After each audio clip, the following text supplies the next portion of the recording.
Married women of Reddit, what's one thing someone should know before getting married? A marriage certificate doesn't magically fix your relationship issues. And neither does a baby. Oh man, babies amplify and magnify your issues. Stuff you didn't know was a problem in your relationship bubbles up to the surface. If the baby doesn't do it, the toddler will. Unless you become united in a war against the toddler. You need all the allies you can get. Have a toddler. Can confirm. Together, we are half of a war that we are not winning anytime soon. I used to have toddlers. They're little jerks. They get bigger and become teenagers and adult-sized jerks. The war continues. Stay strong, friends. I wish people would stop thinking that babies are some magical cure for relationship issues, or that babies are all sunshine and rainbows. People tend to think the baby will turn out to be the lovely, fun, sweet baby they imagined. Didn't think to imagine the what if our kid is a nightmare? Yup,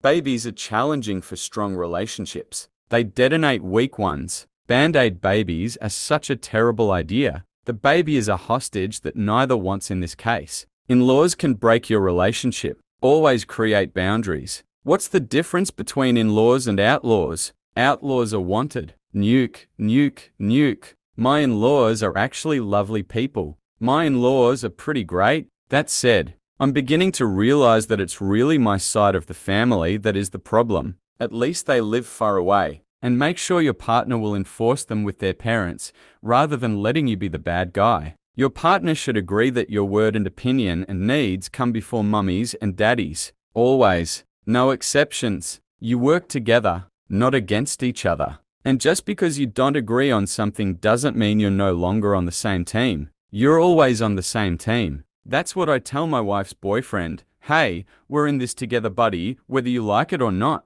Also, you know what you signed up for. Raised in a household that was all confrontation, all the time. Great advice on avoiding that was, do you want to be right? Or do you want to be happy? Not every disagreement is a hill to die on. You can lovingly disagree, maintaining respect and taking space when you need it. Keep perspective about what actually matters. And what is ego or pride? My dad always told me pick your battles, and I still try and live by that. Some things that I get upset with just don't matter that much at all. Super amount of simplification here, but this is basically why my marriage ultimately failed. Couples should be a unit, working together out of love, respect, and trust towards mutual goals. Oh, darling, I'm so sorry to hear that. You are correct. It's you two against the problem. Team effort. Yep, it's not me against you, it's us against the problem. My grandma always said don't marry someone unless you wouldn't mind having a kid who's exactly like them.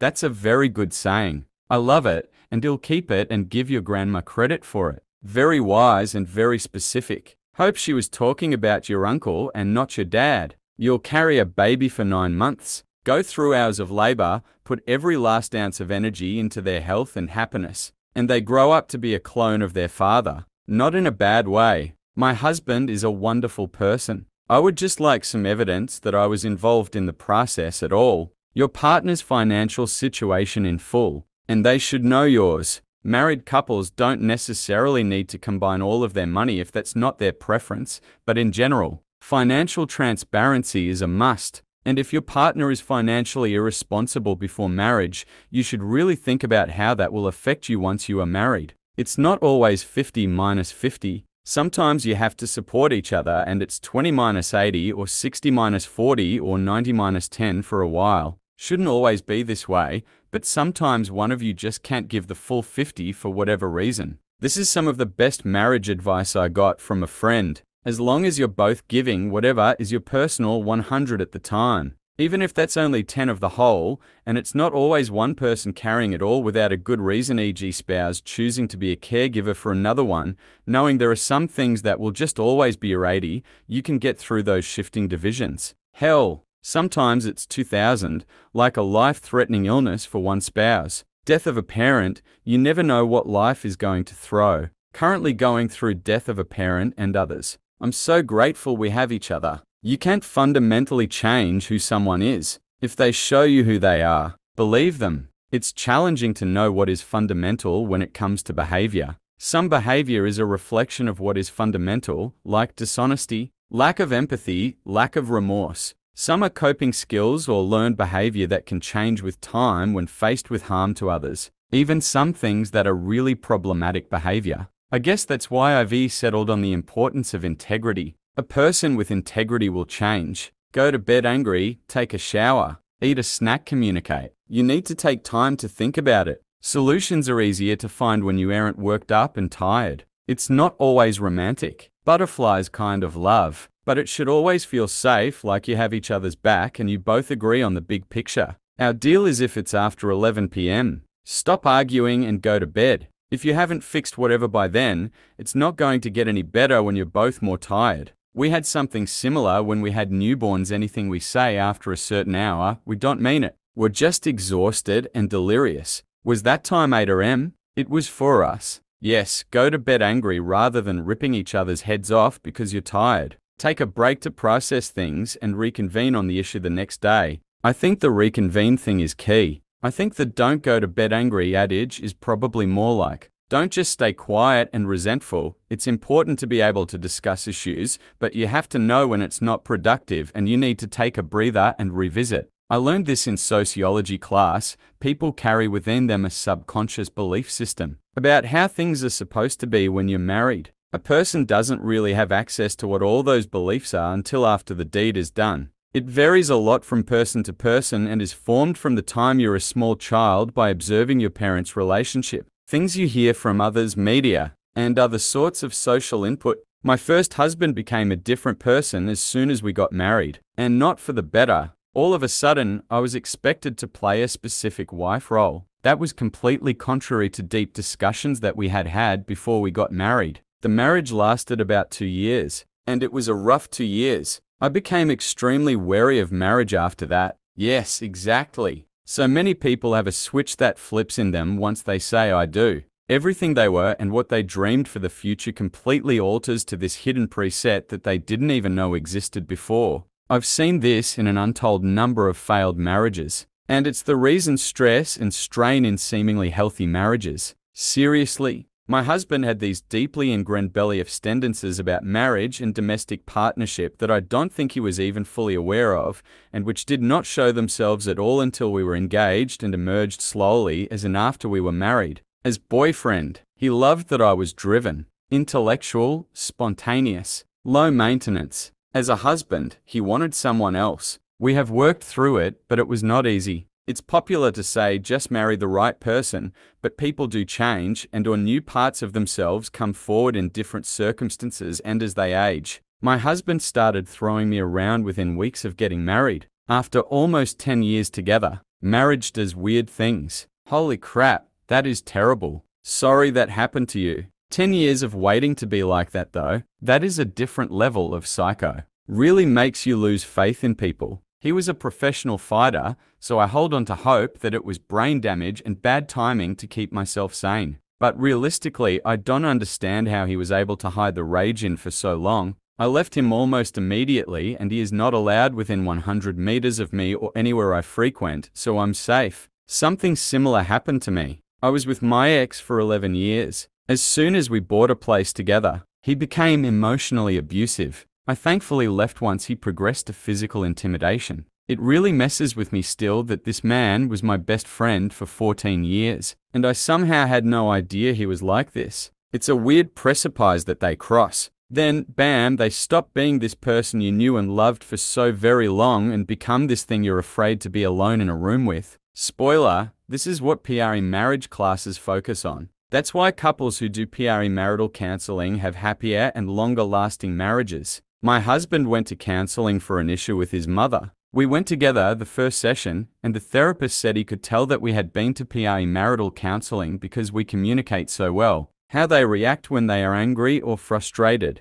The night I met my wife, we were too plastered to drive, so we had to stay at our mutual friends. 38 years and counting. I'm surprised they haven't kicked you both out yet. 38 years is a long time for house guests. I wonder how many times they've slapped their knees and said, "Welp," have all those hard, uncomfortable conversations with them that you'd rather do anything else but have. Those conversations will show both your true colors and help you understand if you're actually compatible on a deep level. I've always thought it was important for personal values. Big life goals and respect need to align in a serious relationship. My husband and I talked about all kinds of difficult topics before we got married. But the truth is, you never really know how you're going to feel until you get into those situations. It's definitely important to talk about them, but keep in mind that it's not necessarily a one-and-done conversation. Keeping the conversations alive and continuing to be open and honest about them is more important than just initiating the conversations.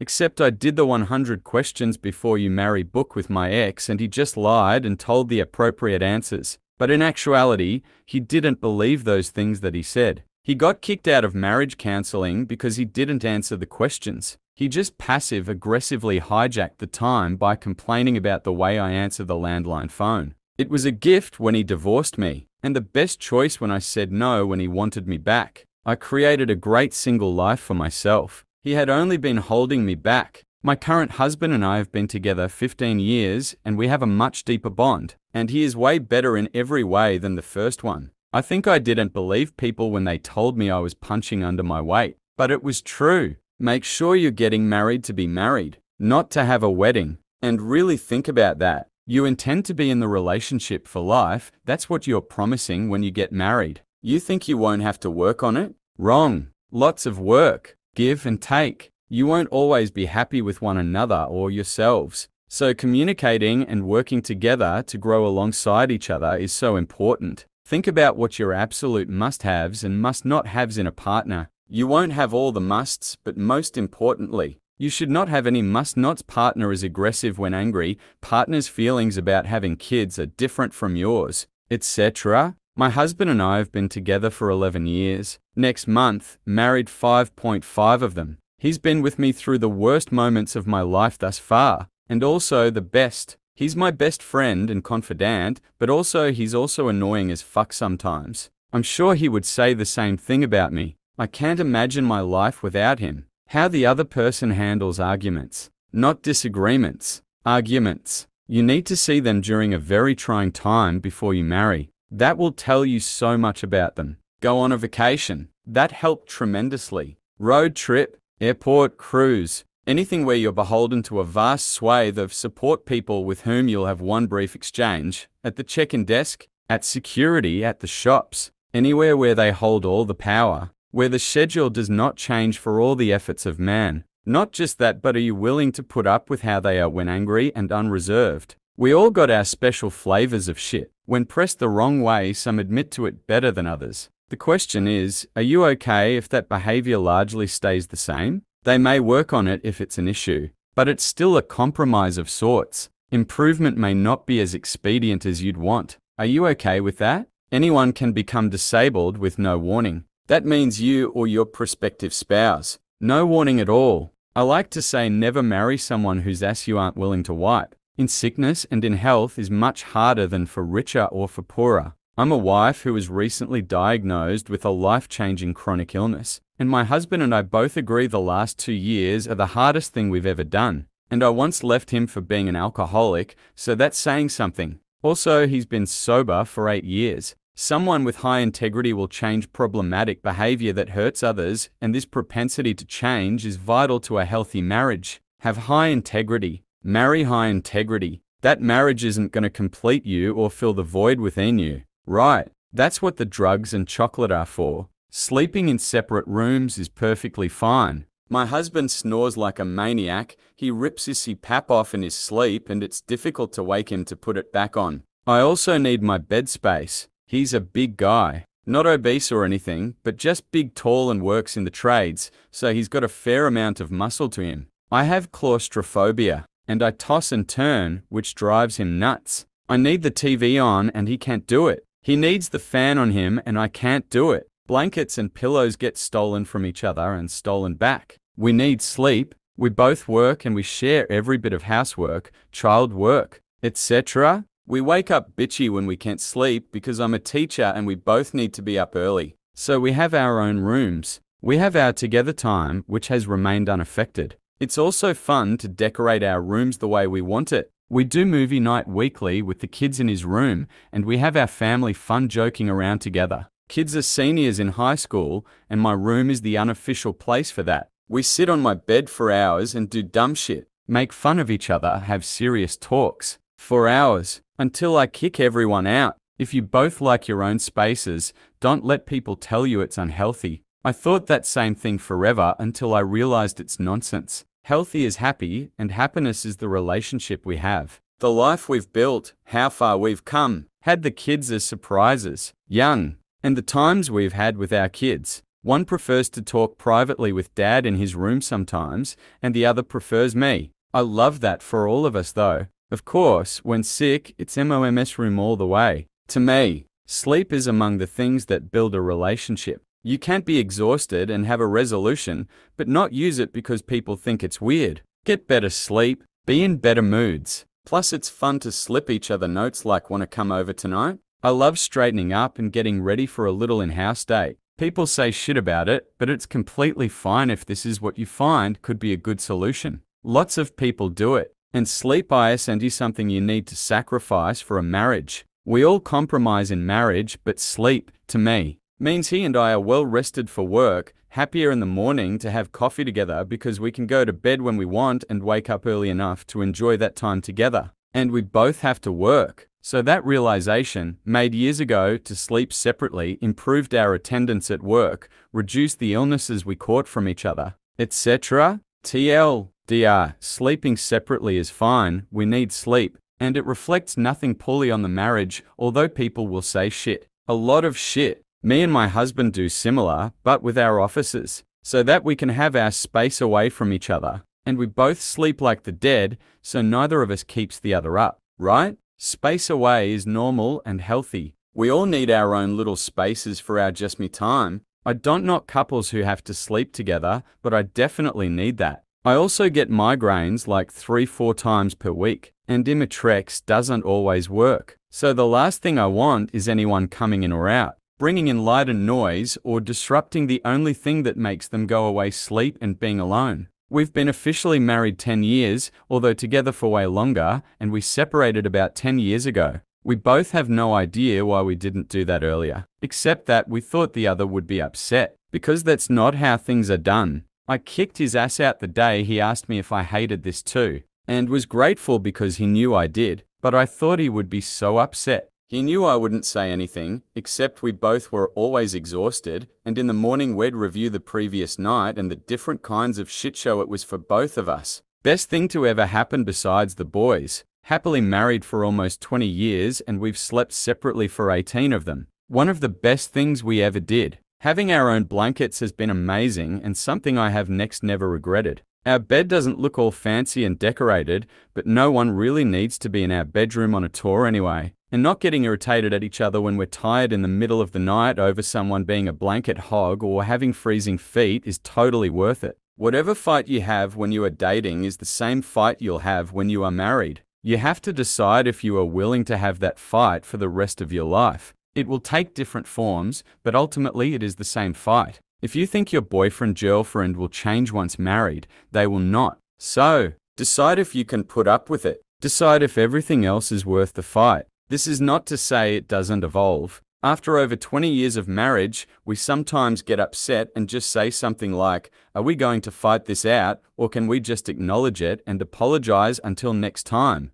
Marriage is working together, not against each other. Marriage takes sacrifice and the willingness to forgive. Good marriages are hard to build, but worth every minute. Think very hard about your reasons for having a child, Ren. It will either bring you closer or rip you apart if your foundation before having them is faulty. Maintain your separate identities and hobbies. The emotional and physical labor. Be kind to each other even if you're annoyed or angry. Don't trash talk each other outside the home to others. Compliment each other when your partner does something thoughtful or surprising. Don't ever stop communicating. Learn to fight fair. Aim for a home with 2 toilets, because you have never been as mad as you will be at another human when your stomach hurts and they're on the only toilet in the house. You're not just marrying them, you're also marrying into their family, the dynamics and drama that may come with it. This is my only regret, not thinking about more heavily. I love my husband, but good God, my in-laws I would not date. My husband handles my family like a champion,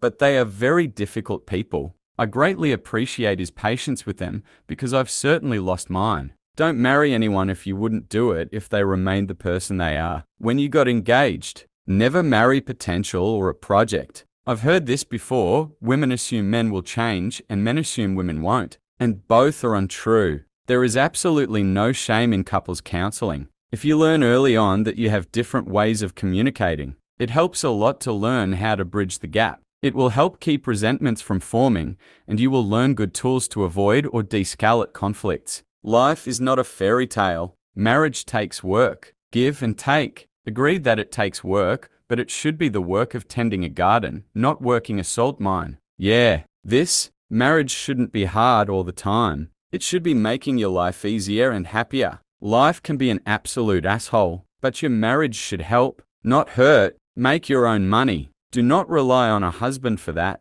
Ask yourself, can I accept this person as they are right now? 0 changes. For the rest of our lives? If there are some things you're hoping will change after marriage, forget it. People can change, but most don't, and you need to be at peace with them, possibly staying exactly as they are. Have your separate hobbies and interests. You don't have to do everything together. It's healthy to have time for yourselves and your own space in the house. You're marrying a partner. You're not his mum. Make sure you're friends, that you make one another laugh. Make sure that you both can communicate effectively and respectfully. Kiss every day and never forget to woo the other. Before I got married, I asked my mother what the hardest part of marriage was. She thought about it for a minute and said something like, "That's kind of a tough question, because I don't think our marriage is hard. Life is really hard sometimes, but our marriage isn't the hard part. Our marriage makes the hard stuff easier. Some bells can't be unrung, so don't be unkind to each other. Get 2 blankets for your bed. You are not required to share one big blanket just because you're married. Alright, if I was sitting across from you with a coffee or, let's be real, a glass of wine, I'd say this. One thing you absolutely need to know before getting married. You're not marrying a mind reader. Seriously? Say it with me. Not a mind reader. The level of politeness and kindness you maintain with each other really matters. Have high standards for that, so that when you are hurt or angry, you do not something so awful that you want to take it back later, but never can. I'm 33 and currently dealing with my dad dying, as well as working, being a mum to a 7-year-old, and a wife. Life isn't always rainbows and butterflies. Your soul is going to help you through some of the hardest times in your life. It's not always about giving 5,050. It's about making sure they can give 100 when you can only give 0. Also, don't marry a loser. Listen to how they act towards you and not what they say or promise. How to take care of yourself. Male, female or other, don't expect your partner to cook or clean for you. Live with each other before getting married. Helps to determine if you are compatible. I'm a researcher in this area, cohabitation and dating, and the data basically says this only works if you already have an idea of the direction of the relationship. That is, you've already talked about and determined that marriage is the next step, and this cohabitation period is to prepare. Choosing to live together before this determination has been made is actually much worse for the relationship, and data-wise, ends in breakups. So live together before marriage, but after you've had the marriage talk. Don't move in hoping for marriage down the line without having the plan set. Nothing is ever 5,050. On some days, you will be contributing 90 of the effort. On other days, your partner will. On some, it will be equal. If you want to keep things going in the bedroom, keep the romance going. Give her attention. Plan little dates just because you want to spend time with her. Give her little gifts because you see something that makes you think of her. Nothing expensive. It's enough to pick up a pretty pebble in a forest and tell her that it reminded you of the color of her eyes. Affection like spontaneous hugs from behind and forehead kisses, and do all of that without expecting sex in return. Women want to be wanted for their love, not for sex. Feeling loved makes women want sex. Sometimes women will still just want to cuddle without wanting sex. If you act disappointed at that every time, she'll eventually stop wanting to cuddle at all. When she asks you a simple question like, "What would you like for dinner tonight?" don't say, "I don't care." Make a suggestion. It's tedious to think of something interesting to cook every single day. Both parts need to learn how to communicate and express their feelings without feeling attacked. When you're living in a household, you're not helping in the household. You're contributing your part, and you should do so without needing your partner to make a list of what you need to do. Alone time is important. Spend at least a day a month with activities with friends without each other, and spend at least one day a week as just the two of you. Speak about future before important decisions, especially if you want kids. I'm not saying you struggle with any of these, but these have been major points in my past relationship and many friends' relationships. Carefully watch them load the dishwasher. Does it make you angry? Can you live with the results? Everyone has red flags. You just need to decide if you can deal with those of your potential spouse. For some men, even those who don't live at home with mummy, will completely forget how to be a functioning adult, will try to use weaponized incompetence to get out of doing chores around the house. Nip that in the bud real quick. Married almost 40 years happily. Life is long and every marriage will have ups and downs. This is normal and expected. Times you will feel passion and others maybe only friendship for a while till you notice and work together to get it back. You will face hard things. How do you address them? Does it bring you together or drive you apart? You both need to work to keep it clean. It's okay to cool off after an argument, even if you go to bed angry once in a while, but no later than the next day. Sit down and talk it out. Remind yourself frequently what you respect about your spouse and why you like them. Love is wonderful, but it's not enough because romantic love doesn't last for decades and decades. Again, normal, but true friendship based on respect and liking. That keeps love alive to last a lifetime. Everyone has 20/20 hindsight vision. If you're both in love with each other and can imagine a nice life together, then go for it. There's always divorce. That's essentially how my parents ended up and why they divorced. They were genuinely happy. Even after the divorce, they sang each other's praises. But mum realized she had 3 kids, already married on a farm, and wasn't even 30 yet. But her life was effectively set in stone. Same how she grew up. So she figured it'd be better to be good CO parenting.